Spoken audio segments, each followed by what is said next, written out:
हनुमान जी की पौराणिक कथा। एक बार की बात है, हनुमान जी को कुटिया में लिटाकर माता अंजना कहीं बाहर चली गई। थोड़ी देर में इन्हें बहुत तेज भूख लगी। इतने में इन्हें आकाश में सूर्य भगवान उदित होते हुए दिखलाई दे गए।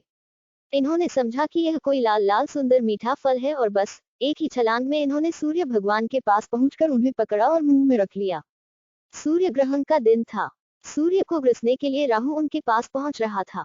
उसे देखकर हनुमान जी ने सोचा कि यह कोई काला फल है, इसलिए ये उसकी ओर भी झपटे, परंतु राहु किसी तरह भागकर देवराज इंद्र के पास जा पहुंचा और उसने कांपते हुए स्वर में इंद्रदेव से कहा, प्रभु, आज आपने यह कौन सा दूसरा राहु सूर्य को ग्रसने के लिए भेज दिया है?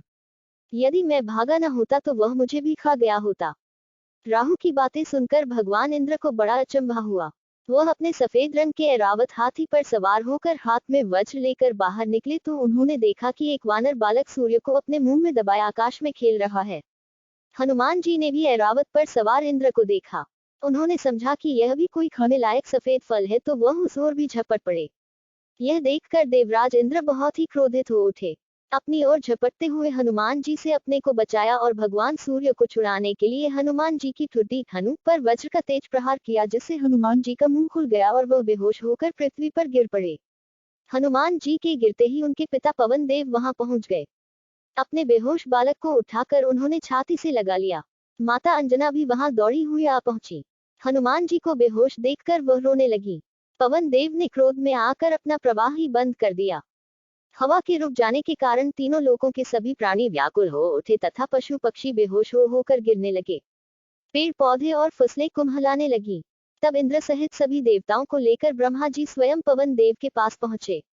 उन्होंने अपने हाथों से छूकर हनुमान जी को जीवित करते हुए पवन देव से कहा, पवन देव, आप तुरंत अपना प्रवाह शुरू करें।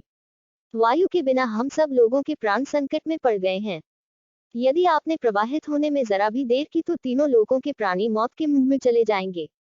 आपके इस बालक को आज सभी देवताओं की ओर से वरदान प्राप्त होगा। ब्रह्मा जी की बात सुनकर सभी देवताओं ने कहा, आज से इस बालक पर किसी प्रकार के अस्त्र शस्त्र का कोई प्रभाव नहीं पड़ेगा।